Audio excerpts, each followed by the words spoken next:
Mga kaibigan, welcome back. Napakaganda ng pag-uusapan natin dito. Kai Sotto pwedeng maglaro sa US NCAA kahit pro na ito at naglaro na sa NBL at Japan. Dahil po yan sa bagong meta o bagong rules dito sa NCAA. Mukhang maganda yan ha. Talagang maganda po yan kasi may mga bagay kayong dapat makita at malaman sa video ito.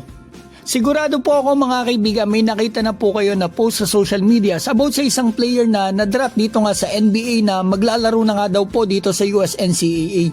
Yan nga po si James Nagy. Viral to mga kaibigan sa Amerika kasi nga po mga kaibigan, na-draft na po siya noong 2023 sa NBA. 31st overall pick. Hindi pa po ito mga kaibigan nakapaglaro sa NBA pero part po siya ng NBA trade featuring eto nga si Karl Anthony Towns. At naglaro na din po siya sa Pro League sa Europe. Tapos eto official na nga po maglalaro sa US NCAA sa Baylor. At ang matindi, meron daw po itong 4 years eligibility pa mga kaibigan, 4 na taon pa na pwede siyang maglaro sa NCAA. Ito po pala ilang taon na nangyayari. For example, dati pa mga kaibigan yung teammate ni Kai na si Lachlan Olbrich sa NBL. Naglaro sa NBL, naglaro sa NCAA tapos bumalik ulit sa NBL champion pa. So ito mga kaibigan, ngayon lang talaga nagte-take advantage na maigi yung mga players at NCAA teams dahil may NIL para mapalakas yung teams nila at maluwag na yung rules. So ito, nung isang linggo lang mga kaibigan, meron na naman palang isa pang na-cleared na pro player from Croatia naman. Naglaro ito mga kaibigan, maglalaro ito ngayon dito sa Illinois sa NCAA. So isa pa yan mga kaibigan, talagang maluwag na ngayon. So yan po yung bagong meta o bagong rules sa US NCAA basketball para magpalakas ng team. So ngayon, pag-usapan po natin ang rules at criterias dito at kung eligible ba si Kai at bakit maganda to sa kanyang career at bakit maaari talagang mapaibig ang kampo ni Kai na maglaro ito dito. Una sa lahat mga kaibigan, maaari po talagang mapaibig ang company kay dito dahil syempre mas expose siya dito sa NBA.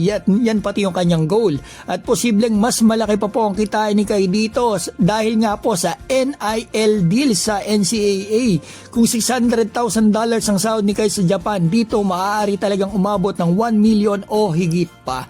At yan din po ang dahilan kung bakit kumonti lang ang mga nagpapadrop sa NBA, yung NIL deals. So eto, basahin na nga po natin yung rules na nakita ko from multiple websites. Ang tanong ko, can you play in US NCAA basketball if you already played in pro? Ang sagot nila dito, yes daw po, pinapayagan na daw po ngayon ang mga players na may mga pro experience na dahil nga po sa recent changes ng NCAA rules. Basta na-meet daw po nila yung eligibility criteria, so basahin po natin ang criteria kung eligible dito ang pambato natin. Correct me if I'm wrong mga kaibigan pero tingin ko dito sa una mga kaibigan ay pasok si Kai dito. Hindi naman po siya nakapirma ng NBA contract pero siya po ay pumirma sa Ignite, sa G League, pero pag-usapan natin yan mamaya. So sa pangalawa, compensation limits. Sa pagkakaunawa ko ay dapat yung sahod ni Kai overseas sa pro ay hindi higit sa kanyang expenses.